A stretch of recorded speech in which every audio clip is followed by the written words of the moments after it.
Okay, so you see, even a very buoyant person without the lungs full of air can float. Even with all of my extra fat that I'm packing on my body, I still sink.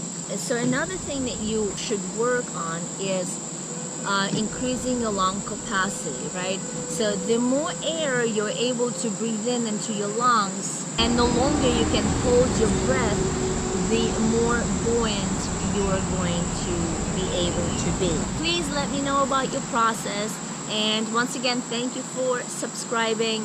Thank you for commenting, liking the videos, sharing the videos. I appreciate you for giving me this opportunity and guiding you in falling in love with water.